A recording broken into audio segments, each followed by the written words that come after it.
pagodeiro, que é você pra mim é problema seu. E aí as pessoas começaram a cantar isso pros policiais. Os portugueses, Pros né? portugueses que estavam ali. Não conheciam exatamente essa música. Sim. E já pegaram o discurso. E isso Então, já virou tem um essa fora coisa- Uma manifestação, claro. de Isso ser virou um porta-voz, fora-T. né? Eu acho que toda essa geração que a gente veio... porque nós fazemos parte dessa geração mesmo, dessas movimentos coletivos que aconteceram em São Paulo, em outros lugares do Brasil, e que também se espelham em coisas que estão acontecendo por aí no mundo. E é uma geração que realmente passou a entender essa possibilidade de articulação artística em forma de eventos, de encontros, né? E isso, de certa forma, traz uma atividade política, uma atividade de militância cultural mesmo. Total, né? De ocupar a cidade, de trabalhar com espaços que estão ociosos, vazios, esquecidos. E trazer, vamos pensar assim, trazer até num ideal a segurança para aquele espaço, porque se a gente está em comunidade, se a gente está com mais pessoas, se a gente está trazendo cultura, a gente não está deixando a coisa ociosa, perdida. Né? Então todo movimento, né? exatamente. E assim a você integração, ressignifica, né, o espaço e você Total. revitaliza, né? Exato.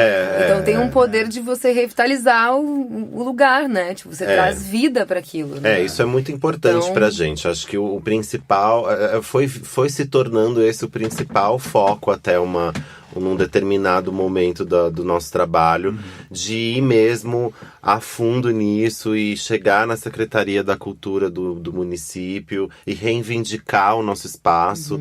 E quando eu digo a gente, eu digo nós, como Venga Venga, e outros coletivos também. Claro. Até que Se transformou num movimento político, de alguma maneira, assim, aos poucos, né? E hoje em dia a gente tem, por exemplo, uma grande prova disso, né? E uma grande conclusão de todo desse trabalho, que é o SP na Rua, que é um projeto que está incorporado dentro do Mês da Cultura Independente, que acontece aqui em São Paulo, mas que tem num dos eventos o SP na Rua, que abriga um monte de coletivos, Que então um inclusive é em guarda-chuva. outubro, né? Que é um mês que nós Que é em estamos outubro, agora. isso. Acabou de acontecer esse ano.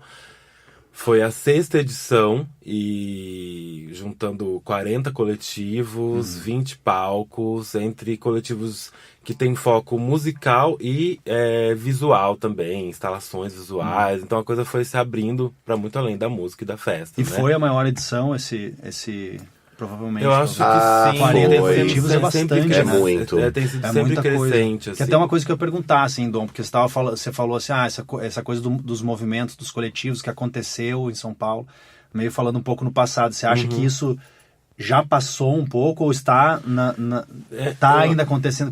Como é que tu vê o timing disso agora, assim? O que está rolando hoje nessa situação que o Brasil tá e tudo mais? Eu acho que está em plena transformação, assim, porque eu acho que a primeira fase mesmo, que era da descoberta das possibilidades da exploração do espaço, da apropriação. Exatamente. Ou do intercâmbio, né, cultural que você fala, né, mais do que apropriação. Exatamente. Já rolou. Muitas coisas se abriram, assim. Então as pessoas de repente entenderam que tinha essa possibilidade, isso se disseminou como ideia. Então a gente viu surgir vários coletivos em outras cidades do Brasil. Inclusive a gente colaborou, por exemplo, com coletivos que hoje fazem a cena de Belo Horizonte, do interior de São Paulo. Você pode citar uns nomes, assim, só pra gente também depois ter uma referência de buscar? Por exemplo, em Belo Horizonte a gente colaborou desde o início com a Mientras Dura.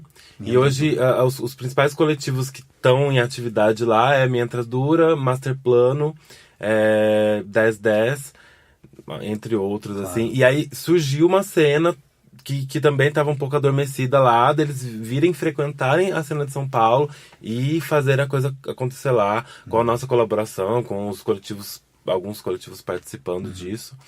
E até interessante, assim, quando começamos a viajar e o interior começou a chamar, né, a gente para tocar e levar a nossa proposta, da gente chegar e já ver as pessoas ali de certa forma, assumindo alguns signos que a gente estava levando. Total. Então, por exemplo, os homens de saia, as mulheres todas maquiadíssimas, com cabeças e penas. E todas esse ideal, assim, de estético, né? Estético, as pessoas já assimilavam muito rápido, assim, e a gente entende isso também como uma certa maneira de trazer a liberdade de expressão, a liberdade de gênero também. Acho que, né, quando a gente vê no interior o homem usando saia, ainda é um código que ainda está muito preso na nossa sociedade machista, assim, ainda não está bem definido isso, né? Então, a gente sempre foi percebendo essa evolução, assim, essa eu acho que possibilidade. tem uma coisa muito interessante, que é a manifestação da identidade como um ato político, né? Porque eu acho que hoje em dia a gente vive uma coisa que é inevitável, que é esse entendimento de que todos nós somos seres políticos, né? Então, que tudo que a gente faz tem um poder de transformação, né? Então, assim, a gente não pode muito fugir dessa responsabilidade, né? E desse entendimento de que a nossa manifestação da nossa identidade também é um ato político. É crucial, né? E ela é crucial, e ela precisa ser respeitada. E é um dos últimos lugares onde a gente tem uma certa liberdade, né? O nosso corpo, assim, né? A nossa indumentária e o que está dentro dele, que é a nossa vida interior também, né? Aquilo que a gente pensa. Mas que aos pouquinhos as coisas também estão pegando aí, né? Estão começando a... eu acho que a gente entra num movimento muito importante desse empoderamento, né? De você... A consciência política da indumentária, a consciência política do próprio corpo. E acho que vocês com esse movimento fizeram um movimento de defloramento, pode ser? Pode ser. Pode, a gente adora essa palavra. Defloramento e afloramento. Porque a gente aflora e depois deflora. A gente percebe essa história da gente primeiro fazer... Tem que dar tempo. Primeiro fazer essas primeiras experiências e depois ver algumas coisas, alguns coletivos se tornando grandes empresas do entretenimento, não grandes, mas, né, as primeiras empresas do entretenimento surgindo como também um setor econômico. Então a gente também, como coletivo e artistas, também representamos um setor econômico na cidade, né, e nas cidades por aí. Então a coisa foi evoluindo também nesse aspecto, né? Assim, as marcas chegaram, elas quiseram também flertar com isso, algumas fizeram coisas muito legais de realmente apoiar e dar suporte. Sim. Porque também acho que, né, a nova publicidade também começou a olhar dessa maneira. Saberia dar algum exemplo de algum tipo de ativação nesse sentido que funcionou? Não precisa citar nome, se quiser citar também não tem problema. Mas só para entender como é que esse ambiente de marca e mercado ele se conecta com isso de uma maneira positiva. Porque eu acho que tem muita gente que erra muito também a mão nesse lugar, né? Mas, sim. Mas acho que é muito mais comum. Então, acho que só pra gente conseguir fechar o que você perguntou, eu acho que o que vocês perguntaram do que é hoje, eu acho que tem esse momento que já foi mais intuitivo e hoje ele já tá mais mastigado. As fórmulas já foram todas calculadas, já refeitas, foram outros surgiram, novos e mais de uma geração já surgiu, né? Claro que a gente também não foi a primeira geração de grupos na cidade de São Paulo a se manifestarem artisticamente de uma maneira independente, né? E já houveram muitos outros. A gente tá mais, né, de agora. E aí até chegar esse momento que, assim, a gente começou a viver uma especulação imobiliária em volta dos galpões da Moca, por exemplo, que a gente alugava para fazer festa. Que seria, né, a inovação, o lugar ocioso, já foi capitalizado ali. Já virou prédio. Já virou... Mas é um prédio de festa alternativa, né? Não é que ele tá recuperado. Não, ele tem que ter uma cara de alternativo, mas ele já custa algo que não é alternativo. Já se estabilizou ali. E o nosso bolso o que era independente não só paga. Citando uma coisa que a gente aqui conhece um pouco. O que era um código emergente se tornou um código estabelecido. Exato, se estabeleceu por completo. Exatamente esse processo de ir lá buscar isso primeiro, ninguém tá olhando, vamos fazer. De repente isso já entrou, né? Já foi assimilado. Então existe uma maturidade, né, desse movimento dos coletivos. Já impactou eu acho que agora a economicamente, gente está começando a deixar essa pré-adolescência dessa fase, assim, entrando numa fase mais adulta, menos ansiosa, perceber que a gente consegue ocupar o espaço público, pelo menos nós, enquanto Venga Venga, conseguimos ocupar o espaço público e divulgar a nossa arte, não só através da festa também, mas através de outras expressões artísticas, de performances, e sempre trabalhando com outros grupos, né? Sempre conectados a outros grupos de artistas. Isso era uma coisa que eu ia perguntar, como é que funciona além da questão, né, desse evento que já está estabelecido em São Paulo, que é a conexão dos coletivos, né, e tal, né? Como é que chama mesmo do SP na Rua? Do SP na Rua. Sim. Como é que funciona essa inter-relação entre os coletivos, assim? Ela existe um esquema mais de competição ou de colaboração? Ou, enfim, eu ia chegar nesse comentário também, porque acho que faz parte de como que a coisa se desenvolveu. Eu acho que tinha um interesse inicialmente, o ideal coletivo é isso, né? Não ter uma hierarquia, um pensamento horizontal. Então havia muita colaboração, eu acho que havia mais colaboração. No começo, porque era todo mundo começando, independente, né? Então precisa exatamente, todo mundo independente. Você. E aí eu acho que a partir do momento os grupos foram se dividindo e tomando direções. Então alguns grupos assumiram tamanhos maiores, formatos de músicas específicas, até o estilo musical era mais fundido. Você encontrava na mesma festa música brasileira e techno, e as pessoas estavam todas convivendo tranquilamente. Hoje em dia isso já está mais dividido, né?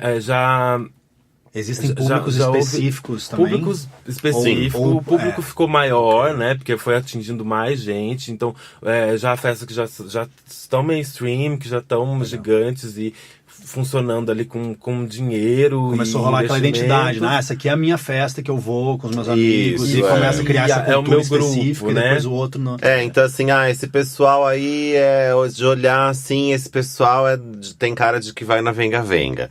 Aquele pessoal tem cara de que vai na Mamba Negra. Aquele pessoal tem cara de que vai na festa do outro, sabe? Foi se criando então, um pouco essas desde a competição, né? Tem os grupos que se ajudam, a gente sempre colabora com vários grupos, mas eu acho que acabou se nichando. Então, por exemplo, os projetos que abordam mais cultura e música brasileira se dividiram dos projetos que abordam mais música eletrônica, tradicional, né? E nós, por exemplo, que falamos com as duas coisas, às vezes flertamos com coletivos, com outros, às vezes estamos num nicho também à parte, né?